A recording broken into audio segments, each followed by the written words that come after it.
본 방송에서 제공하는 투자 정보는 투자 판단에 대한 조언입니다.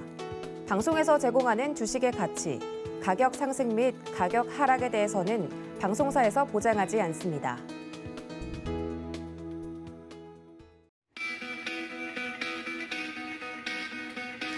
안녕하십니까. 고수익 작전 타임 진행의 도지엔입니다. 최근 우리 증시를 보면 증시의 이 방향성을 잡기가 굉장히 어렵습니다. 주요한 이벤트들이 지나가고 나서 어제 국내 증시를 보면 대부분 좀 숨고르기 장세가 펼쳐지고 있는 모양새인데요. 오늘 금요일장을 앞두고 있습니다. 오늘에 맞는 전략은 또 어떻게 짜가면 좋을지 오늘도 전문가님들과 함께 작전 세워볼 테니까 많은 시청 바라고요. 간밤에 뉴욕 증시 상황도 정리하고 돌아오도록 하겠습니다. 함께 보시죠. 안녕하세요. 캐스터 박재은입니다. 오늘도 미국 소식들 자세히 전해드리도록 할 텐데요. 먼저 간밤 뉴욕 증시는 하락하면서 마무리를 지었습니다. 내일 휴장을 앞두고 좀 투심이 악화된 모습이 나타났는데요. 투자자들은 주요 은행의 실적 그리고 인플레이션 압박에 주시하는 모습이 나타났습니다. 기술주 흐름부터 상세히 살펴보도록 하죠. 네, 먼저 간밤에 국채금리가 2.8%를 상회하는 모습이 나타나면서 기술주에 가장 큰 부담을 줬는데요. 다우존스는 0.33% 내리는 모습이 나타났고 나스닥은 2.14% 하락하면서 가장 크게 내림세를 나타냈습니다. S&P 500은 1.21% 밀리면서 마치는 모습이었습니다. 네, 주요 기술주 흐름 살펴보도록 하죠. 네, 먼저 애플은 3%대 급락세를 시연을 했고요. 마이크로소프트는 2.71% 하락, 알파벳은 2.44% 내림세로 집계가 됐는데 계속해서 좀 반도체주뿐만 아니라 기술주주의 투심이 악화되고 있다는 점 확인을 해보셔야 할 것 같습니다.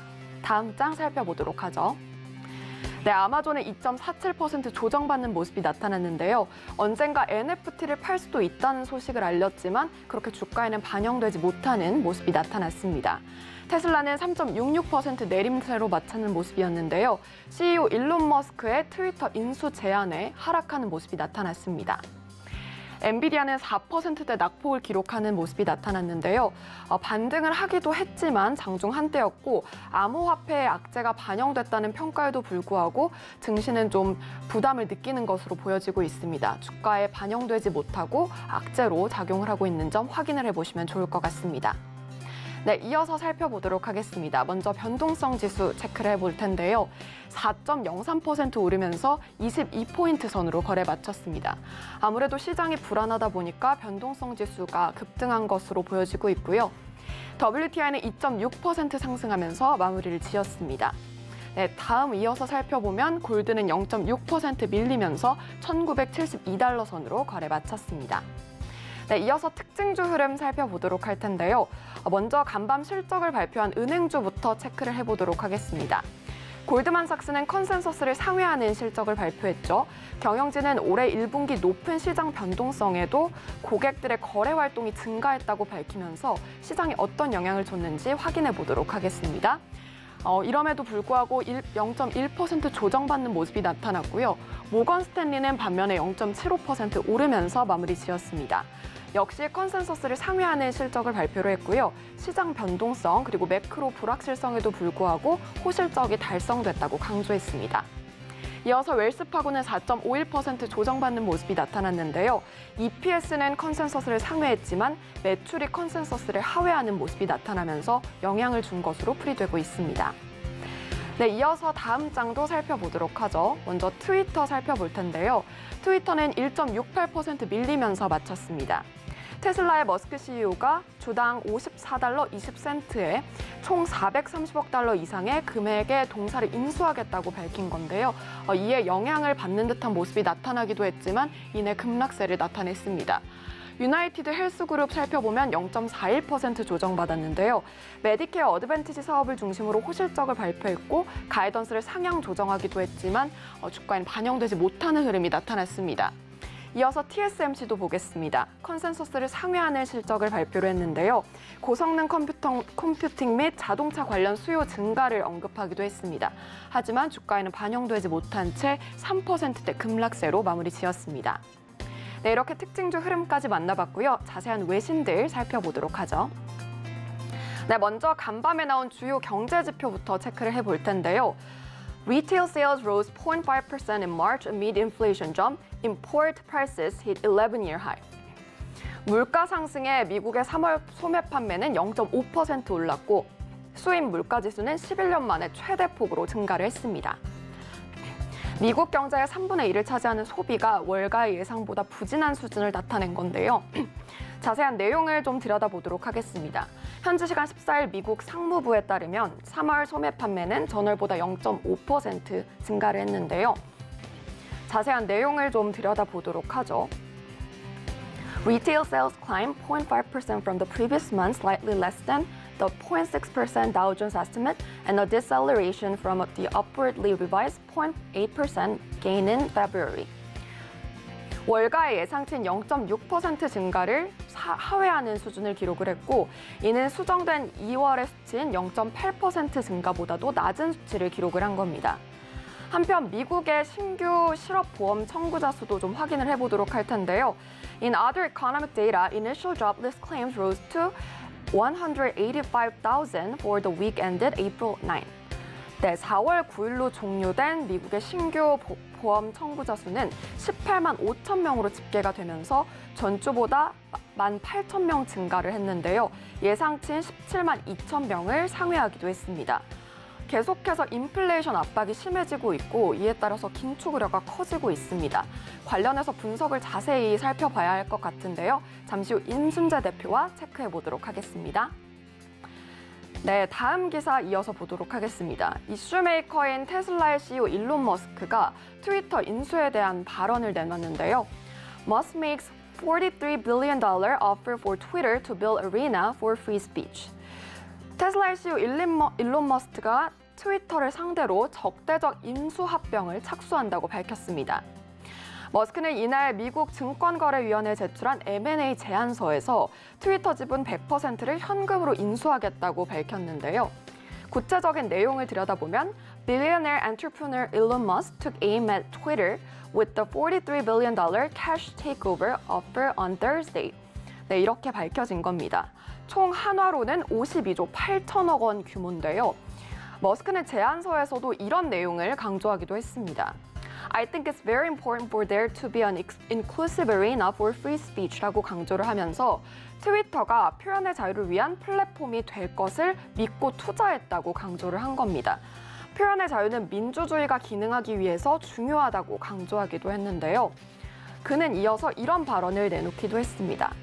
It would be utterly indefensible not to put this offer to a shareholder vote. 자신의 제안은 최선이자 최종적인 것으로 만약 받아들여지지 않는다면 주주 지위를 재고해야 할 것이라고 밝힌 건데요. 이어서 이러한 의견을 내놓기도 했습니다. 자세한 내용을 들여다보도록 하죠.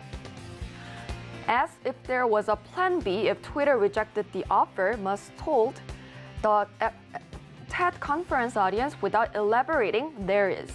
라고 강조를 한 겁니다. 트위터가 제안을 거절했을 경우에 플랜 B가 있음을 시사를 하기도 한 건데요. 트위터와 테슬라의 주가가 이 이슈메이커 일론 머스크의 영향을 받고 있었던 만큼 발언은 계속해서 업데이트해드리도록 하겠습니다. 네, 마지막 기사 보도록 할 텐데요. 최근에 질소 비료 수송이 지연될 것이라고 밝혀지면서 비료주에 타격이 갈 것으로 보여지고 있습니다. CF Industries, Union Pacific curtails fertilizer shipments, delaying deliveries and preventing new rail orders from being taken. 로이터 통신에 따르면 CF 인더스트리즈는 질소 비료 수송이 지연될 것이라고 경고를 했는데요. 비료 생산업체인 CF 인더스트리즈는 비료 수요를 충족시키기 위해서 유니온 퍼시픽 철도와 관련된 새로운 철도를 주문할 수 있는 운송 능력이 없을 수도 있다고 경고를 했습니다.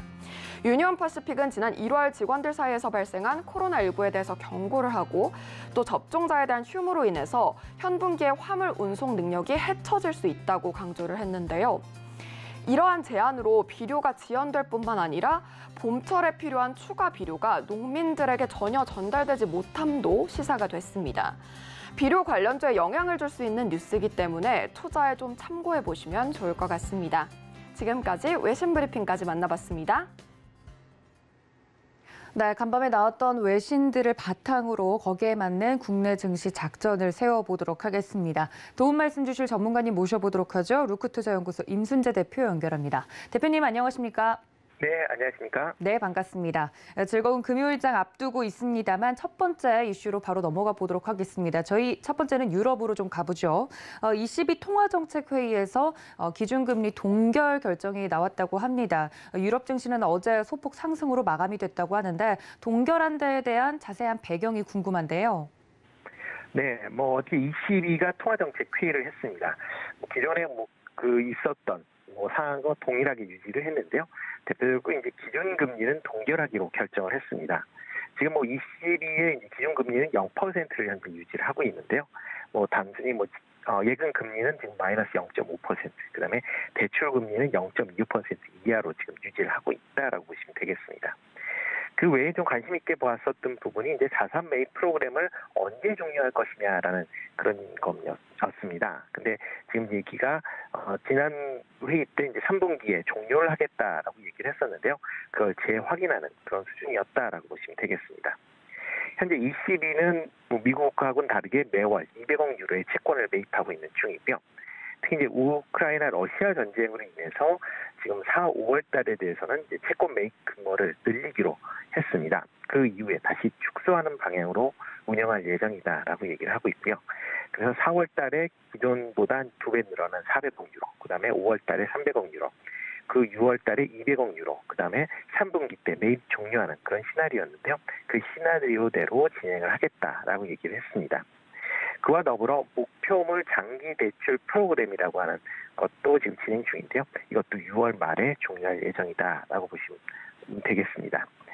이에 따라서 유럽 증시는 전체적으로 강한 그런 상승으로 마감을 했고요. 이렇게 이제 ECB가 금리를 이제 안 올리고 계속 기존과 동일한 그 정책을 유지하는 가장 큰 이유는 러시아 우크라이나 전쟁에 따른 불확실성하고요. 그거에 따른 경제 둔화 가능성에 대해 크다라고 보시면 될 것 같습니다. EU 내에도 인플레이션 압력이 지금 상당히 크다라는 점을 인정을 하고 있습니다. 유로존이 3월 물가 상승률이 7.5%를 기록을 했고요. 이 수치는 유로존 창설 이후 가장 높은 상승률을 기록을 했다라고 보시면 되겠습니다. ECB의 물가 목표치가 2.0%인 걸 감안한다라고 하면 4배에 가까운 그런 상승률이다라고 보시면 될 것 같고요.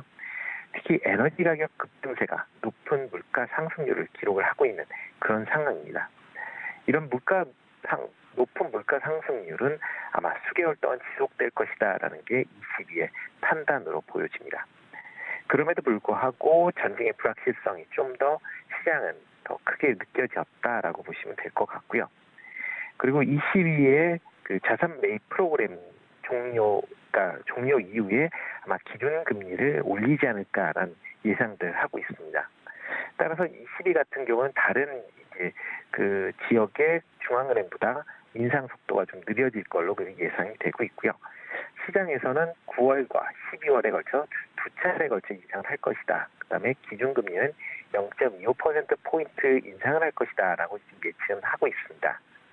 다만 현재와 같은 높은 물가 상승률이 지속될 경우에는 지금 예상했던 것보다는 좀 더 빠른 기준금리 상승이 있지 않을까라는 생각을 하고 있고요. 따라서 미국에서 기준금리를 빠른 시기로 올린다라고 하게 되면 ECB 같은 경우도 기준금리를 0.25%포인트가 아닌 빅스텝을 밟을 가능성도 충분히 있고요. 또 하나가 이렇게 기준금리를 인상을 하면서 양적 축소도 동시에 이루어질 가능성도 존재하고 있다는 것도 아마 주의 깊게 보실 필요가 있지 않을까 싶습니다.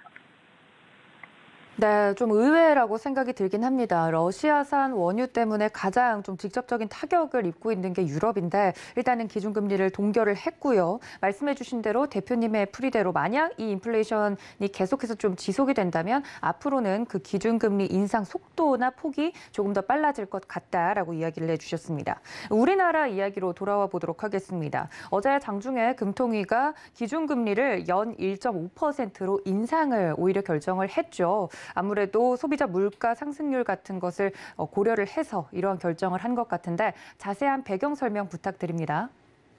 네, 전일금융통화위원회에서 기준금리를 1.5% 인상을 했습니다. 지금 현재 하는 총재가 공석인 관계로 인해서 이번에 열리는 금융통화위원회는 동결하지 않을까라는 의견도 좀 나왔었는데요. 최근에 이제 금융시장의 움직임상으로는 총재의 공석 여부와 관계없이 기준금리를 올려야 되지 않을까라는 그런 의견이 좀 더 강하지 않았나라는 생각이 들고 있습니다. 작년 8월 이후에 4차례에 걸쳐서 지금 기준금리를 인상하고 있고요. 이를 통해서 기준금리가 1%포인트 상승하는 그런 효과를 상승하는 그런 모습을 보이고 있습니다.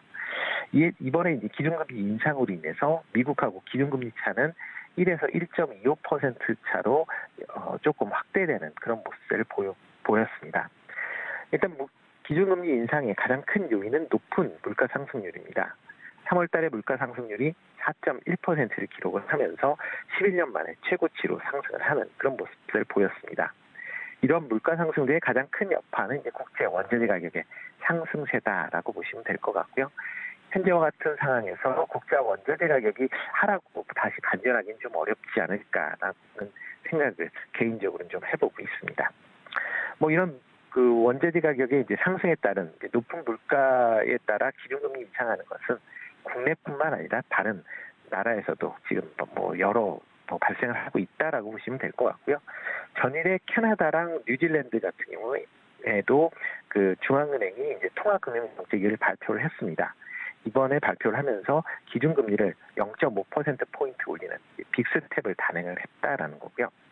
캐나다 같은 경우는 지금 지난달에 0.25%를 올린 이후에 이번 달에도 0.5%포인트를 인상을 했다라고 보시면 되겠고요. 이게 22년 만에 처음으로 0.5%포인트를 올리는 어떻게 보면 그만큼 기준금리를 빠르게 상승시켰다라고 보시면 될 것 같습니다. 뉴질랜드 같은 경우도 기준금리를 기존의 1.0에서 1.5%포인트 상승을 했고요. 우리나라처럼 4번 연속 그 금리를 상승하는 그런 모습들을 보이고 있습니다. 아마 영국 같은 경우도 아마 조만간에 영단은행에서 통화정책회의를 열 예정인데요. 아마 높은 물가 상승세가 지금 지속이 되고 있는 그런 상황입니다. 그렇기 때문에 추가적인 금리 인상이 예상이 되고 있는 그런 상황이다라고 보시면 되고요. 특히 국내 시장에 영향을 좀 많이 끼치는 미국 같은 경우도 5월 FOMC 회의에서 기준금리를 빅스텝 인상에 무게를 둔 그런 상황이다라고 보시면 되겠습니다. 이와 같은 이유는 미국 같은 경우도 3월 소비자 물가지수가 8.5%를 기록을 하면서 1982년 이후에 최고 수준의 물가 상승률을 기록을 하고 있고요. 이런 물가 상승률로 인해서 FOMC 회의에서 빅스텝의 인상은 기정사실화돼 있다라고 보시면 되겠습니다. 지금 시장 상황에서 그 기준금리 인상 여부에 대한 거를 이제 보실 수 있는 게 이제 패드와치라는 그런 이제 사이트에서 보실 수가 있는데요. 지금 현재 빅스텝으로 올릴 확률을 95%로 예측을 하고 있습니다. 그만큼 지금 이 금리 인상에 대한 그 시그널이 상당히 강하다라고 보시면 될 것 같고요. 이렇게 이제 미국의 FOMC 회의에서 금리를 올린다라는 것 때문에 만약 이번에 금융통화위원회에서 금리를 안 올린다라고 하게 되면 국내 5월달 금융통화위원회까지 3주간의 이제 텀이 발생을 하게 됩니다. 이렇게 3주간의 텀 동안에 국내 금융시장의 불안 요소로 작용할 수 있다라는 그런 이제 생각들이 강했기 때문에 4월달에 기준금리를 0.25%포인트를 올리고 그리고 5월 FOMC 결과에 따라서 5월 금융통화위원회에서 추가적인 행동을 할 걸로 그렇게 예상을 하고 있습니다. 네, 우리나라를 포함해서 선제적으로 금리 인상을 좀 하고 있는 나라들에 대해서 이야기를 또 해주셨고 자연스럽게 저희 대표님이 말씀해 주신 것처럼 연준의 5월 FOMC 회의 결과에 전 세계의 눈이 쏠리고 있는 모습입니다. 빅스텝을 할 것이 95% 정도로 가늠이 되고 있다라고 하면 굉장히 높은 확률로 빅스텝이 시사가 되고 있는 건데요. 그런데 일각에서는 인플레이션 정점론이 또 나오고 있습니다. FOMC 회의 결과에 따라서 이제 달라지겠지만 오히려 빅스텝 안 하는 게 불확실성이 더 커질 만한 상황이 된 거죠. 관련돼서 국내 증시에 영향 분명히 있을 것 같은데 두 개의 시나리오를 다 준비하지 않아도 될까요, 대표님? 어떻게 보세요? 네, 일단은 금리를 인상한다라는 쪽으로 아마 상수로 두고 시장을 보시는 게 더 맞지 않을까라는 생각을 하고 있습니다. 특히 미국 같은 경우에 지금 물가 상승률이 상당히 높게 지금 유지가 되고 있는데요. 지금 이게 정점이냐 아니냐라는 뭐 논란 여전히 있긴 하지만 뭐 이런 정점이다라고 해도 아마 그 상승세는 높은 상승세는 좀 더 이어지지 않을까라는 생각을 하고 있습니다. 뭐 어제 저녁이죠. 미국 그 뉴욕 연준 총재가 그 현재 물가 상승 수준이 정점인지가 불확실하다라는 발언을 했습니다. 이에 따라서 이제 미국에서도 다시 인플레이션 우려가 확산되는 그런 모습인데요. 뭐 그와 같이 지금 현재 상황은 뭐 정점이냐 아니냐라는 뭐 그런 거보다는 과연 이러한 높은 소비자 물가 상승률이 언제까지 지속될 것이냐가 좀 더 관심사항 아닌가 싶습니다. 지금 상황으로 본다라고 하게 되면 아마 올 하반기까지는 이런 높은 물가 상승률이 좀 이어지지 않을까라는 뭐 개인적인 좀 생각을 하고 있고요. 아마 연준 이사 입장들도 최소한 상반기 내에는 현재와 같은 뭐 소비자 물가 상승률이 꺾이지는 않을 것이다라고 예측을 하고 있는 그런 상황입니다. 그러다 보니까 연준의 기준금리 인상 속도, 그다음에 양적 축소가 빠르게 진행될 것 아니냐라는 그런 시장 예상이 이제 나오고 있는 그런 상황이고요. 특히 이제 연준 위원들이 지금 생각하고 있는 연말 그 금리 수준이 2.75에서 3.0% 수준이다라고 지금 나와 있습니다. 그렇다라고 하게 되면 향후 6번의 FOMC 회의 내에서 0.25%포인트만 올린다라고 하게 되면 목표치 달성은 뭐 불가능할 것 같고요. 이에 따라서 뭐 5월 달에 기준금리 0.5%포인트를 올려도 향후 5번 회의 중에서 최소한 3번 이상은 빅스텝이 불가피한 그런 상황이다라고 보시면 되겠습니다. 그렇기 때문에 이런 상황을 감안한다라고 하면 기준금리는 빠르게 올라갈 수 있을 거고요. 아마 시장은 아마 그 정도는 지금 어느 정도 이제 받아들이고 있는 그런 모양새다라고 보시면 되겠습니다. 다만 이제 양적 축소를 어떤 식으로 할지가 이제 관심이 옮겨가고 있다라고 보시면 되는데요. 일단 3월 FOMC 회의에서 그 양적 축소에 대한 이제 논의가 시작이 됐다라고 하고 있고요. 아마 6월 달에 양적 축소가 시작될 것이다라고 뭐 예상들은 하고 있는데 이게 5월 달에 조기 실시된 여부가 아마 좀 관심 있게 보셔야 될 부분 아닌가라는 생각이 들고 있습니다. 이런 미국의 통화 정책의 축소 자체는 국내 증시에 뭐 큰 영향을 미친다라고 보시면 될 것 같고요.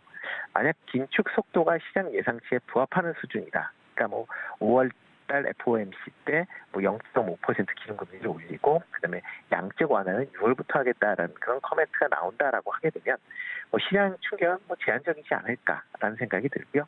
뭐 FOMC 회의 이후에 불확실성의 제거 측면에서 반등 가능성도 충분하다라고 보시면 될 것 같습니다.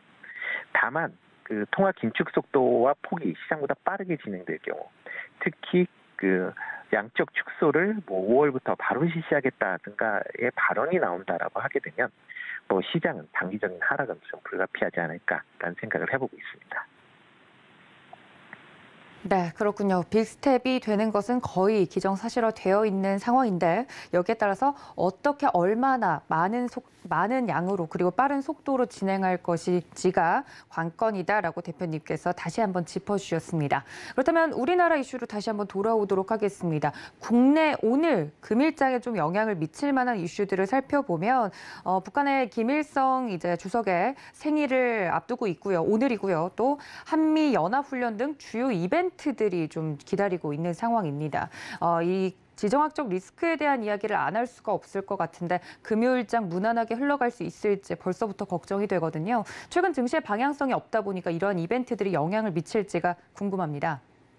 네, 그렇습니다. 뭐 북한 관련된 문제는 뭐 국내의 지정학적인 요인으로 항상 뭐 이슈가 있을 때마다 이제 좀 출렁거림이 있었기 때문에 좀 많이 좀 긴장을 하고 있는 그런 상황인 건 맞다라고 보시면 될 것 같고요. 그렇지만 오늘은 조금 덜하지 않을까라는 뭐 개인적인 생각을 해보고 있습니다. 금일 같은 경우 북한 입장에서 보면 주요 국정일이라고 하는 김일성 생일이다라고 보시면 될 것 같고요. 북한의 경우 이제 보통 5년, 10년 이런 주기로 해서 대대적인 행사를 하는 게 관례로 지금 잡혀져 있는 그런 상황입니다. 올해 김일성 탄생 110주년으로 인해서 아마 대규모 축하 행사가 예정이 되어 있다라고 뭐 보여지고 있고요. 최근 뭐 여러 행사들과 마찬가지로 지금 야간에 아마 축하 군중 대회가 평양에서 아마 진행될 거로 지금 예상들을 하고 있는 그런 상황입니다. 그렇지만 이제 이번 같은 경우에는 그 뭐 ICBM 발사 등으로 인해서 이번에 뭐 핵실험을 하지 않을까라는 그런 우려가 섞인 뭐 얘기들이 좀 많이 나왔습니다. 그렇지만 이번에는 핵실험보다는 아마 신형 전략 무기를 열병식에 뭐 공개하는 수준이 되지 않을까라는 생각을 하고 있거든요. 특히 뭐 이렇게 생각하는 게 특히 미국이 지금 핵 도발을 하지 않을까라는 그런 우려감으로 인해서 핵 항모 전단을 지금 동해상에 진입을 시켜놓은 그런 상황입니다. 이런 상황에서 북한이 핵실험을 하기에는 조금 부담스럽다라고 보시면 될 것 같고요. 특히 이제 우크라이나, 러시아 관련돼서 여러 국제 정세가 지금 불안한 상황에서 강력한 도발은 없을 걸로 그렇게 예상되고 있습니다. 다만 야간 열병식에서는 신형 전략 무기를 소개해서 대내외로 과시할 가능성은 충분히 있다라고 보여집니다. 특히 전략 무기인 이제 신형 ICBM을 아마 공개하지 않을까라는 생각을 좀 개인적으로는 해보고 있습니다. 이런 이제 신형 ICBM 공개를 통해서 내부 결속력을 강화시키고 그다음에 대외적으로 위협을 하는 그런 이제 두 가지 토끼를 동시에 잡을 수 있는 방법이 아닌가. 그러면서 미국의 데드라인을 넘지 않는 선에서 무력 과시 전략이 있지 않을까라는 생각을 좀 해보고 있습니다. 그렇지만 4월 달 내에는 이제 계속 좀 그 한미 연합 훈련이나 그다음에 북한 인민군 참관일 등이 있기 때문에 긴장 관계는 계속 좀 이어질 걸로 그렇게 전망을 하고 있습니다. 특히 이제 4월 18일에서부터 28일까지 한미 연합 훈련이 지금 예정이 되어 있습니다. 연합 훈련이 이제 할 때마다 북한이 좀 민감하게 반응을 하고 이와 더불어 그 관련된 또 미사일 같은 걸 발사를 통해서 아마 대응하는 그런 수준은 올해도 이어지지 않을까라는 생각을 들고 있으니까요. 그런 점은 좀 감안해서 보시면 좋을 것 같고요. 다만 이제 북한 관련 이슈가 과거에 비해서 중요도나 민감도가 많이 떨어져 있는 상황인 건 맞습니다. 그렇게 뭐 최근에 북한의 ICBM 미사일 발사 때도 국내 증시 영향은 뭐 그렇게 크게 있지 않은 그런 상황이었다라고 보면 이번에도 국내 증시는 뭐 영향은 상당히 제한적이지 않을까라는 생각을 하고 있습니다. 다만 뭐 최근에 그 언론에서도 나오듯이 핵실험 관련된 여러 준비 사항이 현재 포착이 되고 있는 그런 상황입니다. 만약 핵실험을 진짜 한다라고 하게 되면 아마 그렇게 된 경우에만 국내 증시에는 조금 부정적인 영향이 단기적으로 좀 미치지 않을까라는 생각을 해보고 있습니다. 네, 그렇군요. 그럼 이에 따른 오늘장 전략은 어떻게 세워볼까요? 네, 뭐 금요일 같은 경우 시장 전체적으로 보면 약간 좀 그 불안감이 좀 더 커지지 않을까라는 생각이 들고 있습니다. 전일 국내 증시가 보합선에서 이제 끝마치는 그런 모습을 보였는데요. 아마 전일 미국 시장이 특히 기술주 중심으로 인해서 하락을 보였기 때문에 국내 관련 성장주 관련 쪽으로 조금 약세를 보이지 않을까라는 생각이 들고요. 특히 오늘 밤에 이제 미국의 부활절로 인해서 이제 시장에 들어갑니다. 그렇기 때문에 외국인 입장에서 보면 투자 그 관련된 분야도 적극적이기보다는 좀 소극적으로 하지 않을까라는 생각이 들고 있고요. 그렇기 때문에 시장 전체적으로 수급상으로 보면 조금 불안감이 좀 강하지 않을까. 그렇기 때문에 아직까지는 좀 보수적인 관점으로 좀 접근하셔야 되지 않을까. 특히 아직까지는 2600에서 2750선의 박스권 내에서 지수가 움직인다라고 생각을 하시고 그거에 맞춰서 단기적인 관점에서 접근하시는 게 어떨까라는 생각을 해보고 있습니다. 네, 이렇게 오늘장 전략까지 들어봤습니다. 지금까지 루크투자연구소 임순재 대표님과 함께했습니다. 대표님 고맙습니다. 네, 고맙습니다.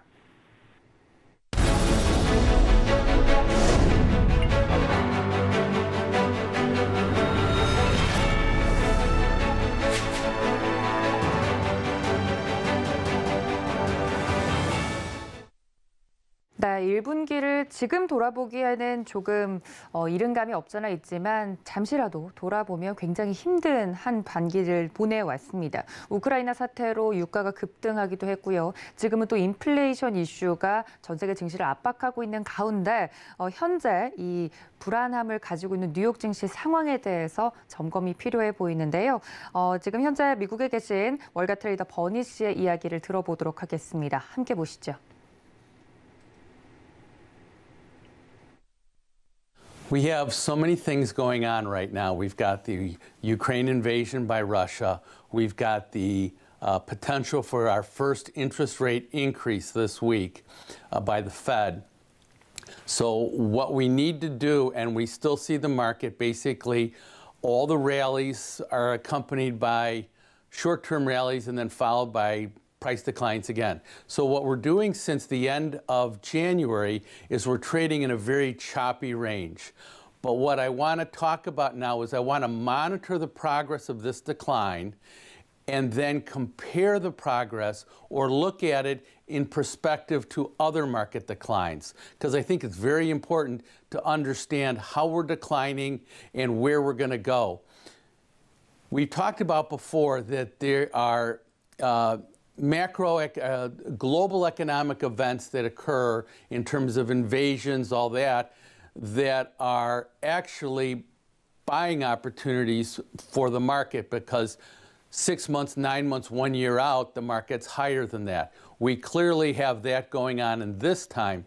It's very difficult to understand that we're going to do better because when you're in the middle of all this, it just doesn't look very good. So you're always thinking, what's the next worst thing that can happen? What's the next worst thing that can happen? And we certainly do feel for the people in Ukraine.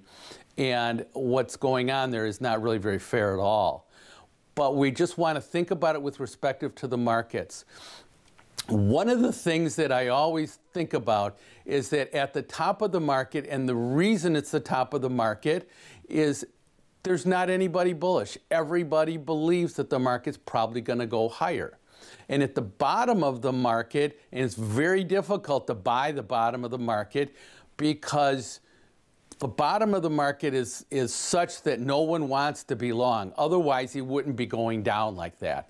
So there's an overwhelming capitulation at the bottom of the market. And it's very difficult to be able to bottom pick the bottom of the market. But we still want to monitor and put the decline that we have so far in perspective, because most likely I think there'll be a good rally in the second half of this year just because of the different things we've talked about before, whether we're talking about the second year of a presidential election, whether we're talking about the fact that we actually have these price declines right now and we've taken some of the price to earnings premiums that we had in the ratios back down to some normality.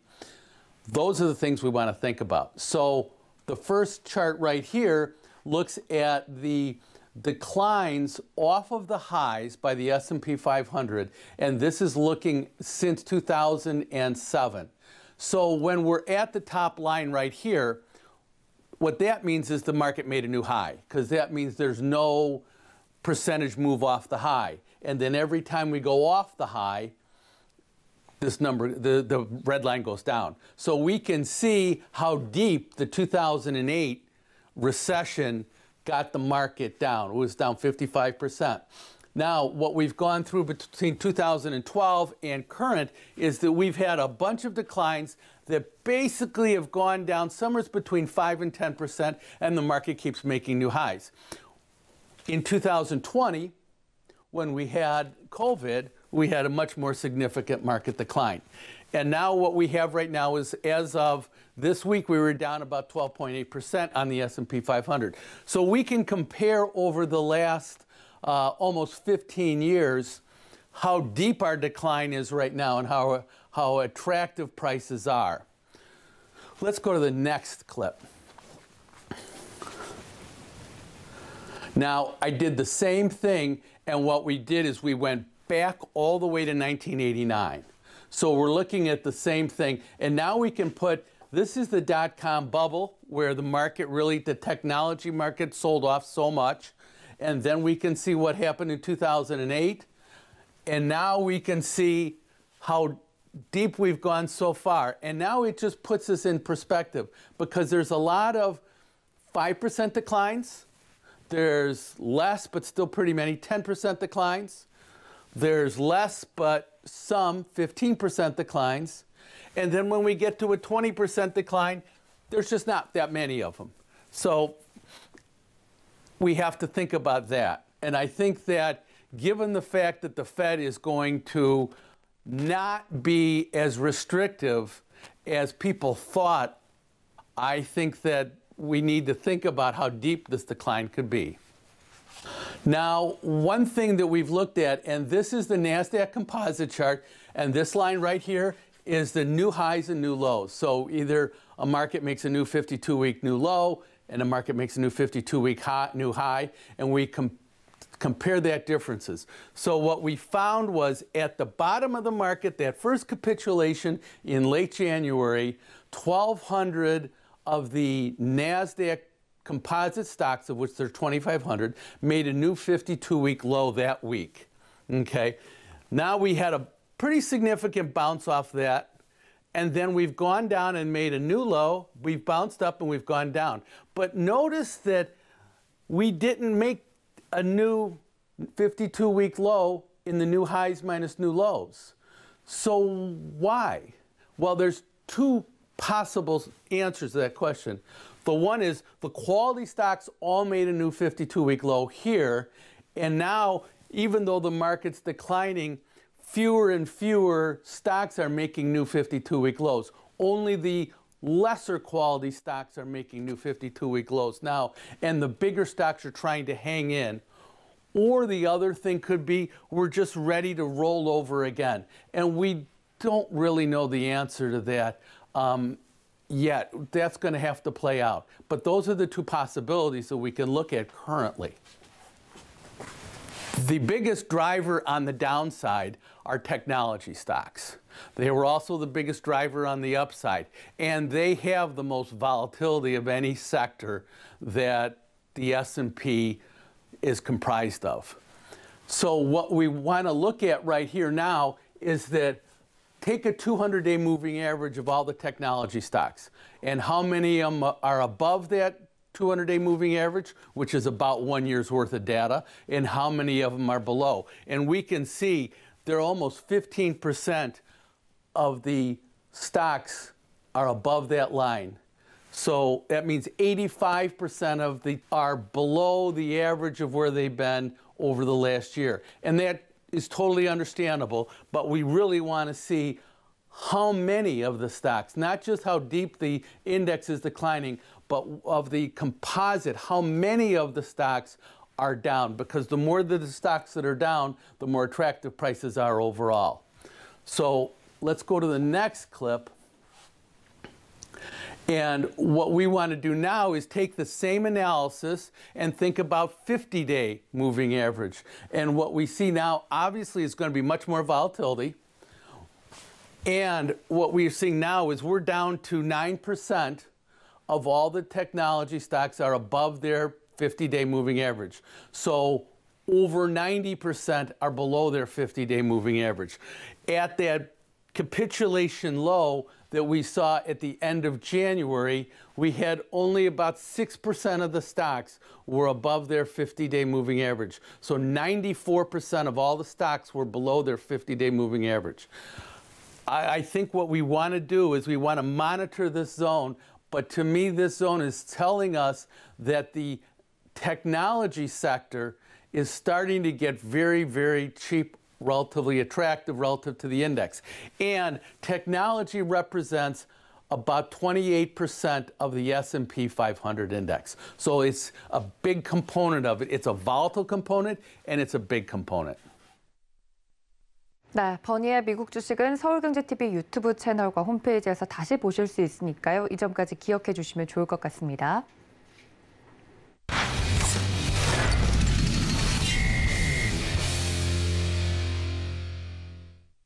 네, 국내 증시 작전 제대로 짜보도록 하겠습니다. 글로원 파트너스 이성우 이사님과 연결합니다. 이사님 안녕하세요. 네, 안녕하세요. 네, 반갑습니다. 첫 번째 이슈부터 바로 들어가 보도록 하겠습니다. 정부가 오늘부터 이 코로나19 이후에 이걸 대응하기 위해서 만들었던 거리 두기가 사실상 종료가 된다고 합니다. 기대감이 한껏 커져 있는 모양새인데요. 관련돼서 리오프닝 관련주들 기대감만으로 올라왔는데 정말 실질적으로 탄력을 받을 수 있을지 기대가 좀 됩니다. 관련돼서 혹시 볼만한 업종이 있다면 역시 리오프닝 관련돼서 어떤 업종 보는 게 좋을까요? 네, 시장과 관련해서 어제 뉴스가 나왔었는데 실외 마스크까지 일부 해제할 수 있다는 그런 얘기가 있었는데 이 부분은 확정이 된 게 없는 것 같고요. 시장에서는 실외 마스크 해제가 컨센서스 수준인 것으로 보입니다. 그렇다 보니까 선행에서 정거래 이래 색조 화장품주들의 반등이 나타났었고요. 아이패밀리 SC라든지 CNC 인터내셔널 같은 종목이 어제 기대감으로 반등이 나타나는 모습이었습니다. 그리고 외부 활동과 관련해서 아니면 뭐 노래방과 관련된 TJ 미디어라든지 이러한 테마주들의 반등이 나타났었는데요. 현재 구간에서 실외 마스크 해제까지 발표가 된다고 하면은 더 이상 이제 리오프닝과 관련해서는 더 좋게 나올 수 있는 그러한 재료가 없다 보니까 테마주 같은 경우는 변동성이 확대 또는 이러한 뉴스를 통해서 매도가 나올 수도 있기 때문에 테마군들은 선별해서 접근이 필요할 것 같고요. 이제는 실적과 연결될 수 있는 부분에 대한 종목을 추려서 생각할 필요가 있다고 보입니다. 네, 그럼 관련돼서 이슈와 관련돼서 볼만한 종목이 있다면 어떤 종목 볼까요? 네, 이번에 거리두기 완화 그리고 사적 모임 거리두기 완화 내에서 세부적인 내용을 살펴보면 가장 큰 포인트가 영업시간 제한과 사적 모임의 인원 제한에 대한 부분을 이제 전부 다 푸는 그 부분이 가장 큰 것으로 보이는데요.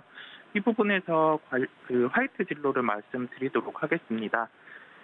일단 코로나 시대 같은 경우 인원의 모임 제한이라든지 시간의 제한이 있었다 보니까 주류 업종 같은 경우는 실적이 좋지 않은 경향이 있었고 주가 같은 경우도 부진한 측면을 저희가 작년에 확인을 할 수 있었습니다. 물론 마케팅 비용이 나가지 않는 부분이 있었다 보니 비용 통제는 이루어졌었는데 이게 직접적인 제품 판매가 줄어들다 보니까 주가 자체 그리고 매출에 기여되는 부분이 감소하다 보니 실적도 좋지 않았었는데요.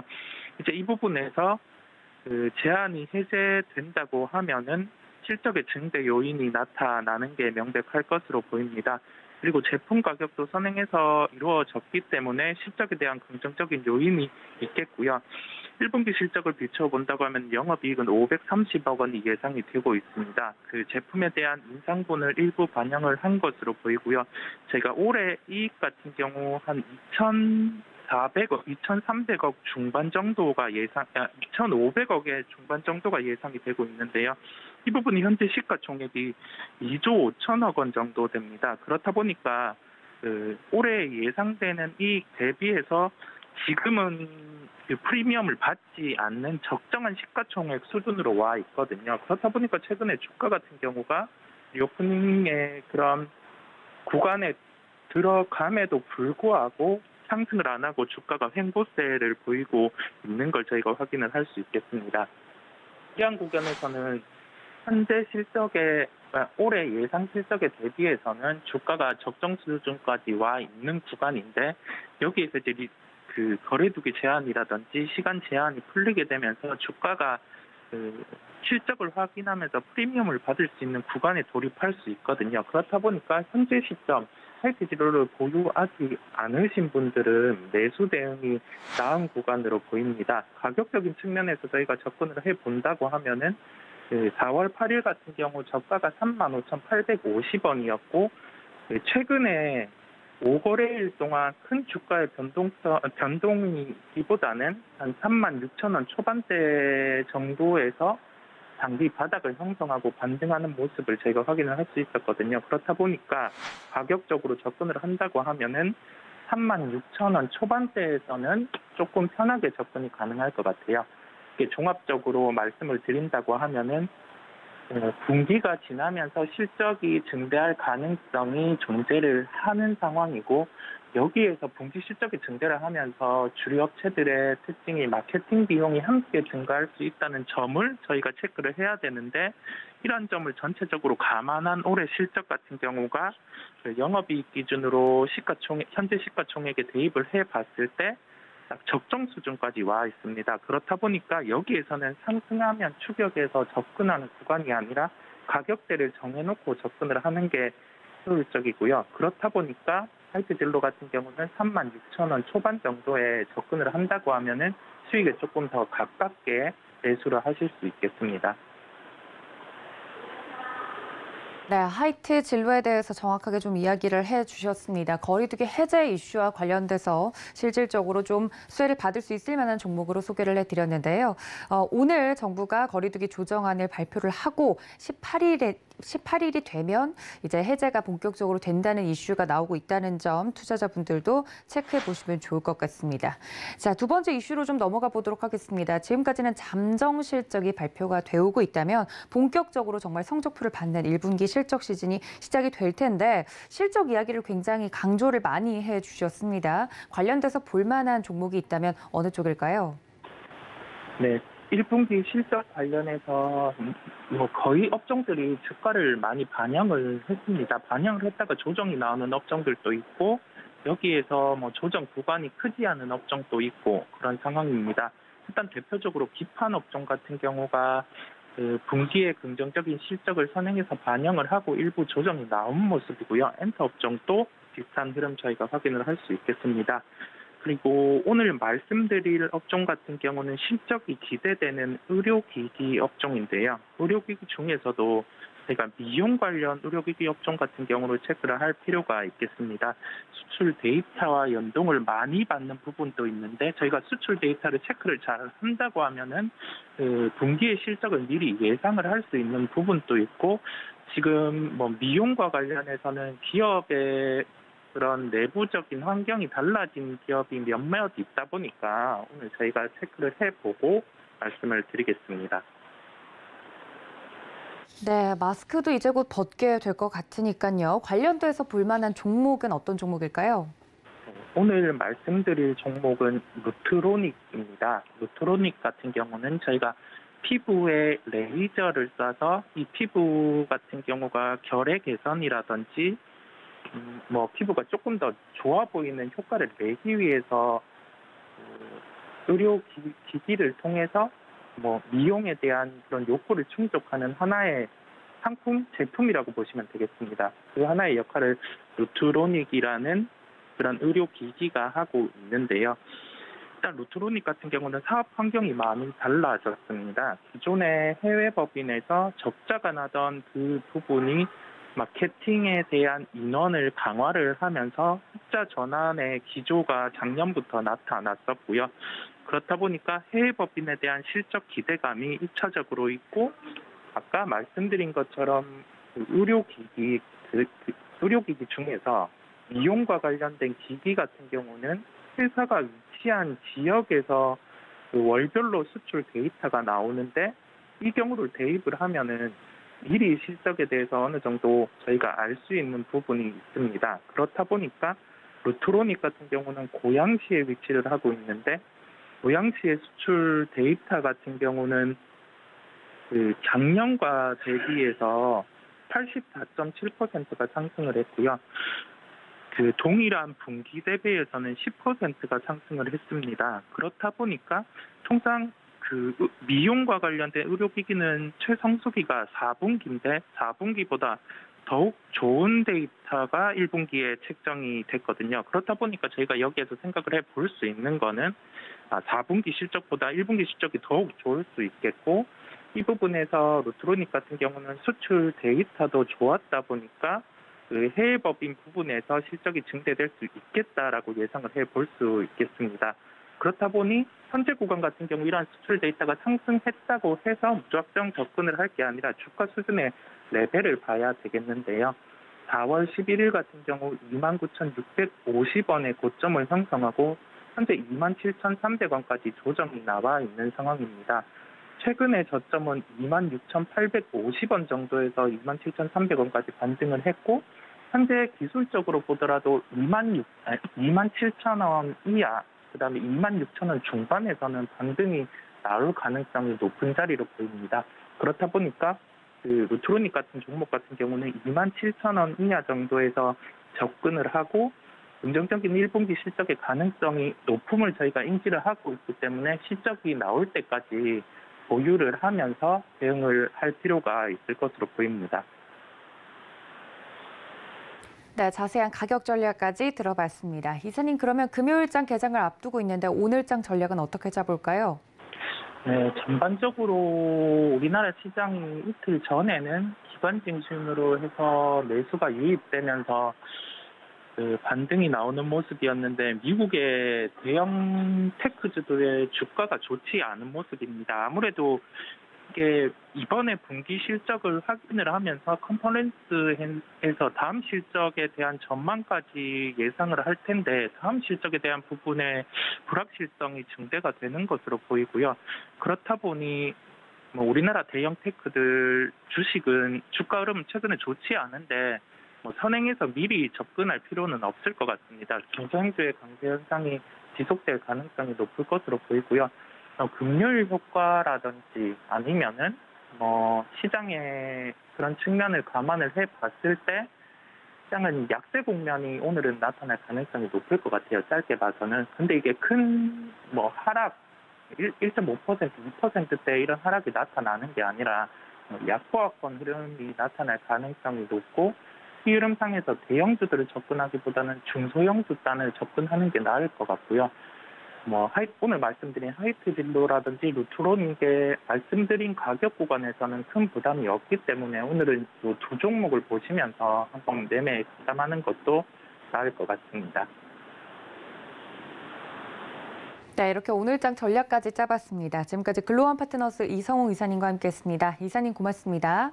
네, 감사합니다. 네, 본 방송에서 제공해드린 정보는 투자 판단에 대한 조언일 뿐 해당 주식의 가치나 수익률을 보장하고 있지 않다는 점까지 알려드리면서요.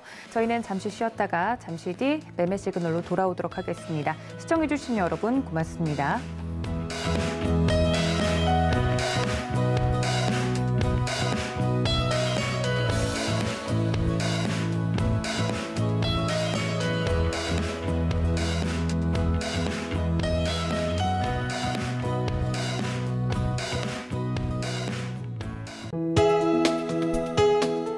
본 방송에서 제공하는 투자 정보는 투자 판단에 대한 조언입니다.